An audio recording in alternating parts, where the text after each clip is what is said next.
سورہ صاد سورت نمبر 38۔ شروع کرتا ہوں اللہ تعالیٰ کے نام سے جو بڑا مہربان نہایت رحم والا ہے۔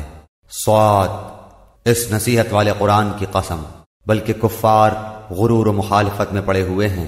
ہم نے ان سے پہلے بھی بہت سی امتوں کو تباہ کر ڈالا، انہوں نے ہر چند چیخ و پکار کی، لیکن وہ وقت چھٹکارے کا نہ تھا، اور کافروں کو اس بات پر تعجب ہوا کہ انہی میں سے ایک انہیں ڈرانے والا آ گیا، اور کہنے لگے کہ یہ تو جادوگر اور جھوٹا ہے، کیا اس نے اتنے سارے معبودوں کا ایک ہی معبود کر دیا؟ واقعی یہ بہت ہی عجیب بات ہے۔ ان کے سردار یہ کہتے ہوئے چلے کہ چلو جی اور اپنے معبودوں پر جمے رہو، یقیناً اس بات میں تو کوئی غرض ہے، ہم نے تو یہ بات پچھلے دین میں بھی نہیں سنی، کچھ نہیں، یہ تو صرف گھڑنت ہے۔ کیا ہم سب میں سے اسی پر کلام الہی نازل کیا گیا ہے؟ دراصل یہ لوگ میری وحی کی طرف سے شک میں ہیں، بلکہ صحیح یہ ہے کہ انہوں نے اب تک میرا عذاب چکھا ہی نہیں۔ یا کیا ان کے پاس تیرے زبردست فیاض رب کی رحمت کے خزانے ہیں؟ یا کیا آسمان و زمین اور ان کے درمیان کی ہر چیز کی بادشاہت انہی کی ہے؟ تو پھر یہ رسیاں تان کر چڑھ جائیں۔ یہ بھی بڑے بڑے لشکروں میں سے شکست پایا ہوا چھوٹا سا لشکر ہے۔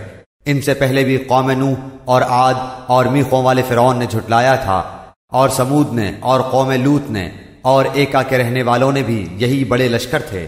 ان میں سے ایک بھی ایسا نہ تھا جس نے رسولوں کی تکذیب نہ کی ہو، بس میری سزا ان پر ثابت ہو گئی۔ انہیں صرف ایک چیخ کا انتظار ہے جس میں کوئی توقف اور ڈھیل نہیں ہے، اور انہوں نے کہا کہ اے ہمارے رب، ہماری سرنوشت تو ہمیں روز حساب سے پہلے ہی دے دے۔ آپ ان کی باتوں پر صبر کریں اور ہمارے بندے داؤد علیہ السلام کو یاد کریں جو بڑی قوت والا تھا، یقیناً وہ بہت رجوع کرنے والا تھا۔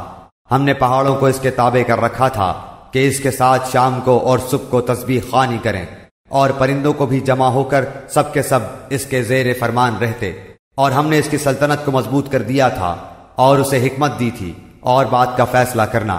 اور کیا تجھے جھگڑا کرنے والوں کو بھی خبر ملی جبکہ وہ دیوار پھاند کر محراب میں آ گئے؟ جب یہ حضرت داؤد علیہ السلام کے پاس پہنچے پس یہ ان سے ڈر گئے، انہوں نے کہا خوف نہ کیجئے، ہم دو فریق مقدمہ ہیں، ہم میں سے ایک نے دوسرے پر زیادتی کی ہے، بس آپ ہمارے درمیان حق کے ساتھ فیصلہ کر دیجئے اور نا انصافی نہ کیجئے، اور ہمیں سیدھی راہ بتا دیجئے۔ سنیے، یہ میرا بھائی ہے، اس کے پاس 99 دمبیاں ہیں اور میرے پاس ایک ہی دمبی ہے، لیکن یہ مجھ سے کہہ رہا ہے کہ اپنی یہ ایک بھی مجھی کو دے دے، اور مجھ پر بات میں بڑی سختی برتتا ہے۔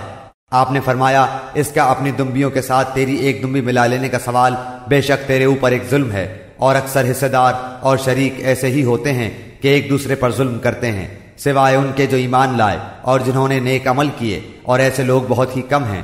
اور حضرت داؤد علیہ السلام سمجھ گئے کہ ہم نے انہیں آزمایا ہے، پھر تو اپنے رب سے استغفار کرنے لگے اور عاجزی کرتے ہوئے گر پڑے اور پوری طرح رجوع کیا، پس ہم نے بھی ان کا وہ قصور معاف کر دیا، یقیناً وہ ہمارے نزدیک بڑے مرتبے والے اور بہت اچھے ٹھکانے والے ہیں۔ اے داؤد، ہم نے تمہیں زمین میں خلیفہ بنا دیا، تم لوگوں کے درمیان حق کے ساتھ فیصلے کرو اور اپنی نفسانی خواہش کی پیروی نہ کرو، ورنہ وہ تمہیں اللہ کی راہ سے بھٹکا دے گی۔ یقیناً جو لوگ اللہ کی راہ سے بھٹک جاتے ہیں ان کے لیے سخت عذاب ہے، اس لیے کہ انہوں نے حساب کے دن کو بھلا دیا ہے۔ اور ہم نے آسمان و زمین اور ان کے درمیان کی چیزوں کو ناحق پیدا نہیں کیا، یہ گمان تو کافروں کا ہے، سو کافروں کے لیے خرابی ہے آگ کی۔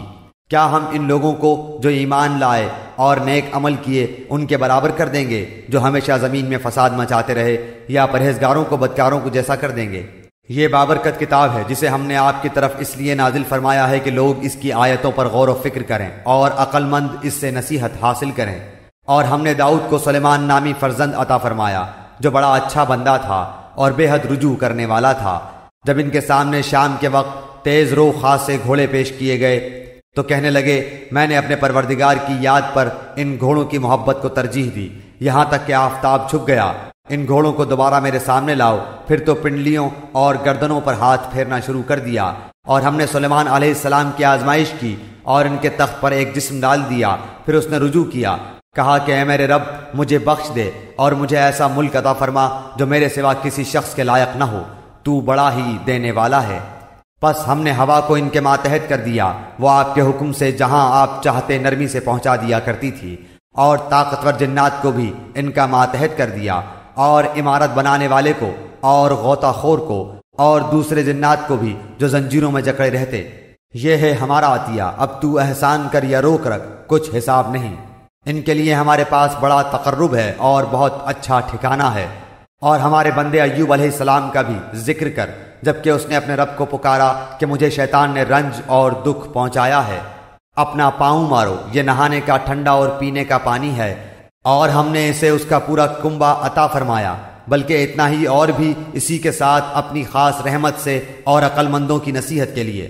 اور اپنے ہاتھ میں تنکوں کا ایک مٹھا جھاڑو لے کر مار دے، اور قسم کا خلاف نہ کر، سچ تو یہ ہے کہ ہم نے اسے بڑا صابر بندہ پایا، وہ بڑا نیک بندہ تھا اور بڑی ہی رغبت رکھنے والا۔ ہمارے بندوں ابراہیم، اسحاق اور یعقوب علیہ السلام کا بھی لوگوں سے ذکر کرو، جو ہاتھوں اور آنکھوں والے تھے۔ ہم نے انہیں ایک خاص بات یعنی آخرت کی یاد کے ساتھ مخصوص کر دیا تھا۔ یہ سب ہمارے نزدیک برگزیدہ اور بہترین لوگ تھے۔ اسماعیل، یسع اور ذوالکفل علیہ السلام کا بھی ذکر کر دیجئے، یہ سب بہترین لوگ تھے۔ یہ نصیحت ہے، اور یقین مانو کہ پرہیزگاروں کی بڑی اچھی جگہ ہے، یعنی ہمیشگی والی جنتیں جن کے دروازے ان کے لیے کھلے ہوئے ہیں، جن میں با فراغت تکیے لگائے بیٹھے ہوئے طرح طرح کے میوے اور قسم قسم کی شرابوں کی فرمائشیں کر رہے ہیں، اور ان کے پاس نیچی نظروں والی ہم عمر حوریں ہوں گی۔ یہ ہے جس کا وعدہ تم سے حساب کے دن کے لیے کیا جاتا تھا۔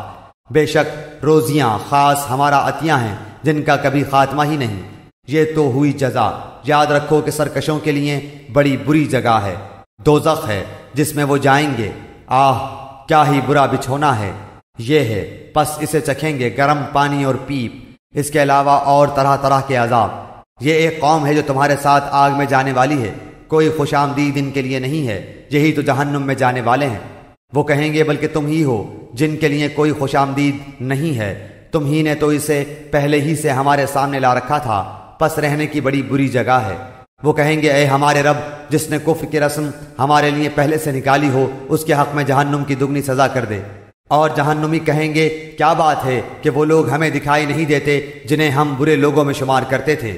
کیا ہم نے ہی ان کا مذاق بنا رکھا تھا، یا ہماری نگاہیں ان سے ہٹ گئی ہیں؟ یقین جانو کہ دوزخیوں کا یہ جھگڑا ضرور ہی ہوگا۔ کہہ دیجئے کہ میں تو صرف خبردار کرنے والا ہوں، اور بجز اللہ واحد غالب کے اور کوئی لائق عبادت نہیں، جو پروردگار ہے آسمانوں کا اور زمین کا اور جو کچھ ان کے درمیان ہے، وہ زبردست اور بڑا بخشنے والا ہے۔ آپ کہہ دیجئے کہ یہ بہت بڑی خبر ہے جس سے تم بے پرواہ ہو رہے ہو۔ مجھے ان بلند قدر فرشتوں کی بات چیت کا کوئی علم ہی نہیں جبکہ وہ تکرار کر رہے تھے۔ میری طرف فقط یہی وحی کی جاتی ہے کہ میں تو صاف صاف آگاہ کر دینے والا ہوں۔ جبکہ آپ کے رب نے فرشتوں سے ارشاد فرمایا کہ میں مٹی سے انسان کو پیدا کرنے والا ہوں، سو جب میں اسے ٹھیک ٹھاک کر لوں اور اس میں اپنی روح پھونک دوں تو تم سب اس کے سامنے سجدے میں گر پڑنا۔ چنانچہ تمام فرشتوں نے سجدہ کیا مگر ابلیس نے نہ کیا، اس نے تکبر کیا اور وہ تھا کافروں میں سے۔ اللہ تعالیٰ نے فرمایا اے ابلیس، تجھے اسے سجدہ کرنے سے کس چیز نے روکا جسے میں نے اپنے ہاتھوں سے پیدا کیا؟ کیا تو کچھ گھمنڈ میں آ گیا ہے یا تو بڑے درجے والوں میں سے ہے؟ اس نے جواب دیا کہ میں اس سے بہتر ہوں، تو نے مجھے آگ سے بنایا اور اسے مٹی سے بنایا ہے۔ ارشاد ہوا کہ تو یہاں سے نکل جا، تو مردود ہوا، اور تجھ پر قیامت کے دن تک میری لعنت و پھٹکار ہے۔ کہنے لگا میرے رب مجھے لوگوں کے اٹھ کھڑے ہونے کے دن تک مہلت دے۔ اللہ تعالیٰ نے فرمایا تو مہلت والوں میں سے ہے، متعین وقت کے دن تک۔ کہنے لگا پھر تو تیری عزت کی قسم میں ان سب کو یقیناً بہکا دوں گا بجز تیرے ان بندوں کے جو چیدہ اور پسندیدہ ہوں۔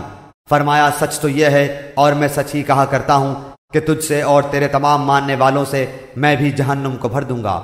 کہہ دیجئے کہ میں تم سے اس پر کوئی بدلہ طلب نہیں کرتا اور نہ میں تکلف کرنے والوں میں سے ہوں۔ یہ تو تمام جہان والوں کے لیے سراسر نصیحت و عبرت ہے، یقیناً تم اس کی حقیقت کو کچھ ہی وقت کے بعد صحیح طور پر جان لوگے۔